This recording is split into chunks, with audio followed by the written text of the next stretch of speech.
పొద్దుగాలనే లేచి జప్ప తానాలు చేసి ఇస్త్రీ కొట్టిన బడి డ్రెస్ వేసుకొని ఉరుకుడు దినాం బోనని మంకు పట్టే పోరల్సుతా ఇలా బడి బట్ట పట్టిర్రబ్బా. 15 ఆగస్టు పండుగ మా సంబరంగా చేస్తారా మరి? మీ ఊర్లో ఎట్లా చేసిండ్రో చూసే ఉంటారు.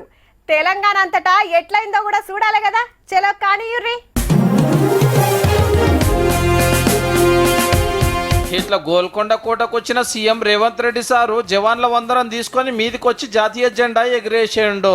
వీళ్ళ గవర్నమెంట్ వచ్చినాక పెట్టిన పథకాలు, నడుస్తున్న పనులు, చేస్తున్న డెవలప్మెంట్ ప్రతి ఒక్కటి చెప్పుకుంటూ వచ్చేయండు.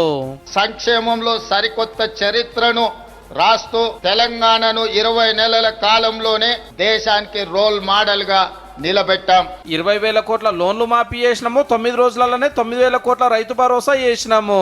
సన్నాలకు 500 బోనస్ ఇస్తున్నామని చెప్పి ఇప్పటిదాకా వ్యవసాయానికి ఎంత ఖర్చు పెట్టింది కూడా చెప్పిండు. అన్నదాతల సంక్షేమానికి 1,13,000 కోట్ల రూపాయలను ఈ 20 నెలల పరిపాలనలో రైతులకు అందించడం జరిగింది. కొత్త రేషన్ కార్డులు, ఇందిరమ్మ ఇండ్లు, ఫ్రీ బస్సు, సన్న బియ్యం, దవాఖాన్లు కట్టుడు, బళ్ళు కట్టుడు, సిటీని డెవలప్మెంట్ చేసుడు మొత్తం యాడ్ చేసి హైడ్రా వచ్చినాక 13 పార్కులు, 20 చెరువులు కాపాడి గింత భూమిని వాపస్ తెచ్చిందట. 30,000 కోట్ల రూపాయల విలువైన ప్రభుత్వ భూములను కాపాడింది. వరంగల్, ఆదిలాబాద్ కు ఎయిర్పోర్టులు వస్తున్నాయట. ఎస్సీ వర్గీకరణ చేసినాం, బీసీ రిజర్వేషన్ బిల్లును సెంటర్ లో ఆపుతున్నారని గరమయ్యండు. పాత గవర్నమెంట్ 8 లక్షల కోట్ల అప్పులు చేస్తే ఇప్పటిదాకా గింత గట్టిరట్టేళ్ళు. 20 నెలల్లో తెలంగాణ ప్రభుత్వం ప్రజాపాలన 2,20,676 కోట్లను చెల్లించడం జరిగింది. రాజకీయాల కంటే రాష్ట్రం డెవలప్మెంటే ముఖ్యమో అన్నాడు ముఖ్యమంత్రి సారు. జై హింద్, జై భారత్, జై తెలంగాణ. అసెంబ్లీల స్పీకర్ సారు, మండలిల చైర్మన్ సారు, బీఆర్ఎస్ భవన్ ల కేటీఆర్ సారు, బీజేపీ ఆఫీస్ లో రామచంద్రరావు సారు, టీజేఎస్ ఆఫీస్ లో కోదండరాం సారు, ఇట్లా అన్ని ఆఫీసులలో సంబురంగా జరిగింది 15 ఆగస్టు పండుగ. ఇక జిల్లాలలో చూస్తే మంత్రులంతా ఎవరు ఇలాకలాళ్ళు ఇన్ఛార్జీలున్న జిల్లాలకు పోయిండ్రు. జాతీయ జెండాలు ఎగిరేసుడు, ఉత్తమ పోలీసులకు మెడల్స్ ఇచ్చుడు, మంచిగా పనిచేసిన ఆఫీసర్లకు సన్మానాలు చేసి నడిచింది. గత పాలకుల పాపాలు శాపాలు వెంటాడుతున్నా రైతుల విషయంలో రాజీ పడలేదు. రాష్ట్రంలోని 25.35 లక్షల మంది రైతులకు 20,616 కోట్ల రుణమాఫీ చేసి ఈ దేశంలో ఏ రాష్ట్ర ప్రభుత్వం చేయని రాయని కొత్త చరిత్ర రాశాం.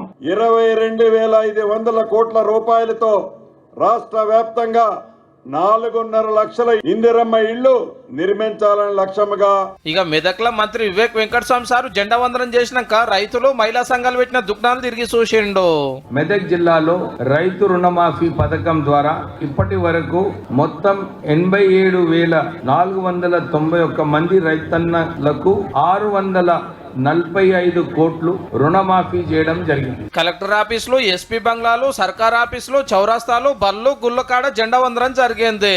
కరీంనగర్ కలెక్టర్ పమేల సత్పతి మేడము దివ్యాంగులు వాడే సైగల భాషల జనగణమన వాడింది.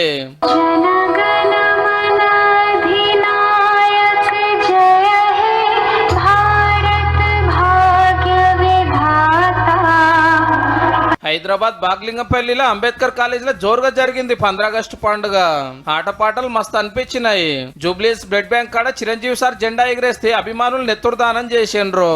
షాన్ ఏరియాలో పెద్ద పెద్ద జెండాలు ఎగిరేసుడు, జులూసులు తీసుడు నడిచింది.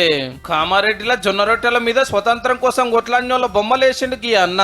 నిజామాబాద్ లో డబుల్ బెడ్రూమ్ ఇండ్ల ముంగట జెండా ఎగిరేసారు బీజేపీ వాళ్ళు చెప్పున పబ్లిక్ వంచాలని. సర్కార్ బంగ్లాలకు, కోటాలకు, ముఖ్యమైన గుళ్లకు రంగురంగుల లైట్లు పెడితే రాత్రిపూట చెక్కున మెరిసినాయి. ఇక రాజ్ భవన్ కి అందరిని పిలుచుకొని దావత్ ఇచ్చిండు గవర్నర్ సారు.